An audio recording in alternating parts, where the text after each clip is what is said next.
Anthony est un homme riche qui gagne suffisamment d'argent pour subvenir aux besoins de sa femme, Brenda. Cependant, il a découvert un jour qu'elle travaille comme femme de chambre dans un hôtel où il se rendait pour son travail.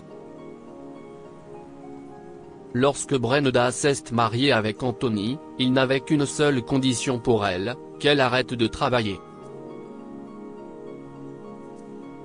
Puisqu'Anthony avait un emploi bien rémunéré, Brenda n'avait pas du tout besoin de travailler.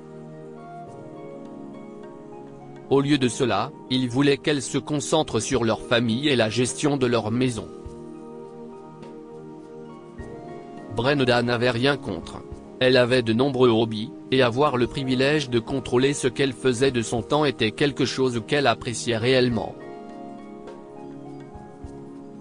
Brenda aimait beaucoup Anthony.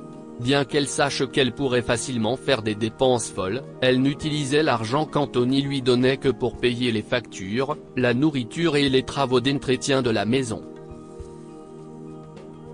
Parfois, elle s'offrait le luxe d'aller au spa ou dans son café préféré pour passer un après-midi avec ses amis.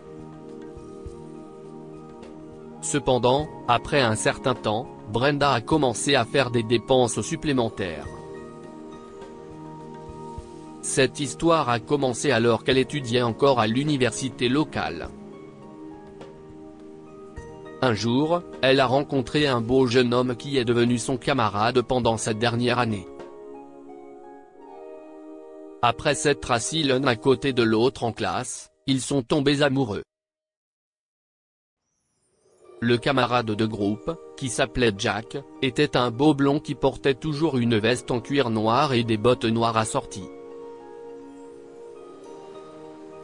Toutes les filles de l'université succombaient à son charme. Cependant, il n'avait d'yeux que pour Brenda. Brenda était une excellente élève. Elle étudiait beaucoup et avait de nombreuses activités extrascolaires, ce qui faisait d'elle l'étudiante modèle. Toutefois, en sortant avec Jack, elle a commencé à négliger ses études. Jack, étant la coqueluche qu'il était, séchait toujours les cours. Il se retrouvait au bar de l'université voisine, à boire et à jouer au billard au lieu d'étudier.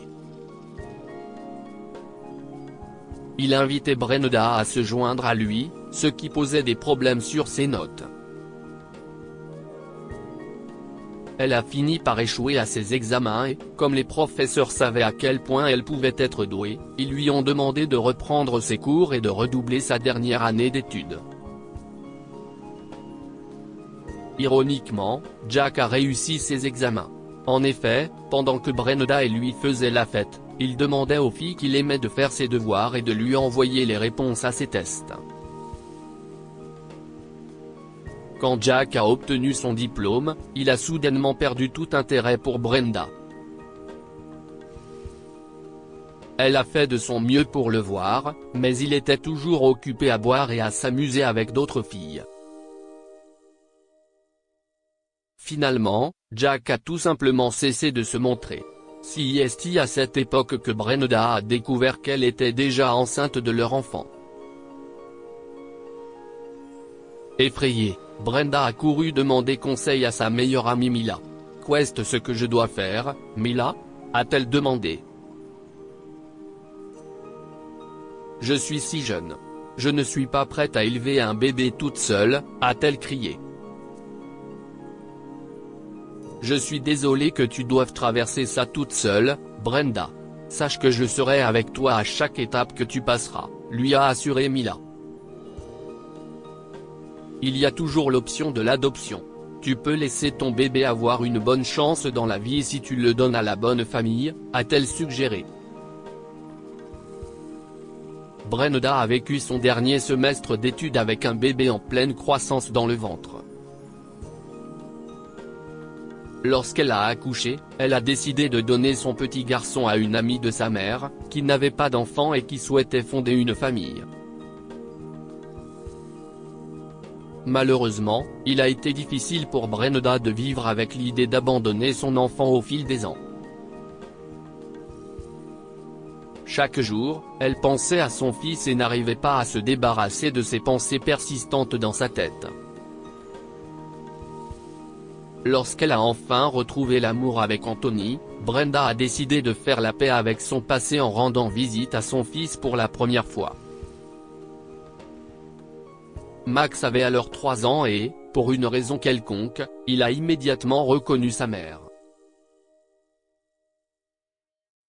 L'enfant a tendu la main à la femme qu'il a vue pour la première fois depuis sa naissance. Brenda a alors compris qu'elle ne voulait pas vivre le reste de sa vie sans son fils. Elle lui a donc rendu visite de temps en temps, avec le soutien de ses parents adoptifs. Anthony n'avait aucune idée de tout cela. Brenda craignait qu'il ne comprenne pas ses choix et qu'il se détourne d'elle pour avoir eu un enfant avant leur mariage. Ce que Brenda n'a pas compris, c'est que la vérité ne pouvait pas être gardée secrète longtemps. Les parents adoptifs de Max ont eu un grave accident de voiture qui les a obligés à rester à l'hôpital pendant des mois. Cela a épuisé leurs fonds, et Max est resté avec ses grands-parents adoptifs. Quand elle a découvert, Brenda a su qu'elle devait les aider. Après tout, c'est son fils qui souffrirait si elle ne le faisait pas. Cependant, Brenda ne pouvait pas simplement retirer de l'argent des comptes d'Anthony, car cela aurait été suspect. Elle a donc décidé de trouver un emploi. Mila travaillait comme réceptionniste dans une chaîne d'hôtels près du domicile de Brenda et lui a suggéré de postuler pour un emploi là-bas. Elle savait que Brenda aimait garder les choses bien rangées, alors elle lui a fait part de l'ouverture d'un poste d'entretien ménager. Finalement, Brenda a facilement obtenu le poste. Un jour, alors qu'elle nettoyait les chambres, elle a soudainement été appelée pour ranger une grande salle de conférence où se tenaient souvent des réunions. Brenda est entrée discrètement dans la salle.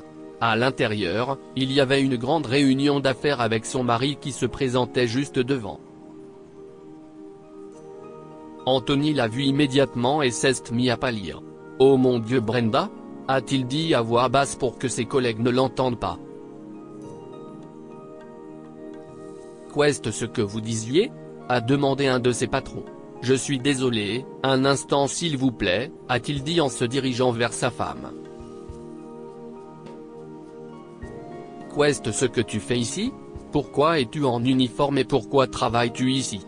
lui a-t-il demandé doucement. Brenda pouvait sentir des larmes s'accumuler dans ses yeux. « Je suis désolé, Anthony. Je n'ai pas été honnête avec toi. » a-t-elle dit, presque en murmurant avant qu'Anthony ne puisse dire autre chose. Ses genoux ont cédé et il s'est évanoui devant sa femme. Alors que ses collègues se sont précipités pour voir ce qui s'est passé, Brenda ne pouvait s'empêcher de quitter la pièce en sanglotant. Elle pleurait, se cachant dans les quartiers des domestiques, tout en acceptant son sort. « Je ne peux plus cacher la vérité maintenant », se dit-elle. Ce soir-là, lorsque Brenda est rentrée chez elle, Anthony l'avait attendue dans le salon. Effrayée, elle s'est assise sur le canapé en face de lui. Anthony s'est rapproché d'elle et ils ont parlé. Il lui a pris les mains et lui a dit « Chérie, dis-moi tout, s'il te plaît. Je sais que tu n'as pas obtenu ce travail parce que tu trouves du plaisir à nettoyer des chambres. Tu dois donc avoir une raison importante. S'il te plaît, dis-moi ce que c'est, a-t-il dit calmement. Brenda, les larmes aux yeux, a commencé à tout lui raconter. « Je suis désolé, mon cœur. J'aurais dû te le dire avant même que nous nous marions, mais j'avais peur que tu me quittes. Tu vois, j'avais un petit ami à l'université qui m'a abandonné. Quand il est parti, j'ai découvert que j'étais enceinte, a-t-elle raconté en pleurant. Je ne voulais pas me débarrasser de l'enfant, mais je savais aussi que je ne pourrais pas m'en occuper. Je l'ai donc fait adopter et il est chez une amie de ma mère. Je l'ai vu quelques fois depuis que nous nous sommes mariés. Récemment, ses parents adoptifs ont eu un grave accident de voiture. Mon fils s'est retrouvé sans argent, et j'ai estimé qu'il était de ma responsabilité de lui en donner au moins un peu, a expliqué Brenda. Brenda était prête à accepter la colère d'Anthony à son égard. Cependant, il est resté calme. Je ne suis pas en colère parce que tu as un enfant, a-t-il commencé. Je suis triste parce que tu ne me l'as pas dit plus tôt. Cela signifie simplement que tu ne me fais pas confiance. Je suis blessé que tu n'aies pas pensé que tu pouvais me faire confiance pour une chose aussi importante, a-t-il dit. Je suis désolé, Anthony. Je le suis vraiment. Je t'aime de tout mon cœur, mais j'avais tellement peur de te perdre si tu savais pour mon passé. S'il te plaît, pardonne-moi, a-t-elle sangloté. Sans dire un mot, Anthony a serré Brenda dans ses bras. À partir de maintenant, nous n'aurons plus de secrets l'un pour l'autre. Nous nous occuperons de la famille de ton fils aussi longtemps que nécessaire. Tu n'as pas besoin de travailler. Tout ce que tu dois faire, c'est y estime dire ce dont ils ont besoin, et nous les aiderons. Que pouvons-nous apprendre de cette histoire? Votre passé ne vous définit pas. Brenda avait peur qu'Anthony ne l'accepte pas pour son passé, sans réaliser que son mari l'aimait de tout son cœur, quel que soit son passé. Soyez toujours sincère avec votre conjoint. Notre conjoint est censé être notre partenaire contre vent et marée. Nous devons toujours communiquer et lui dire la vérité, quelle que soit la difficulté de la situation. Partagez cette histoire avec vos proches. Elle pourrait les inspirer et illuminer leur journée. Lire aussi, un homme remarque que sa femme disparaît dans le grenier le soir, il y trouve une vieille dame et un enfant le lendemain, histoire du jour. Abonnez-vous à Amo Mama sur Google News.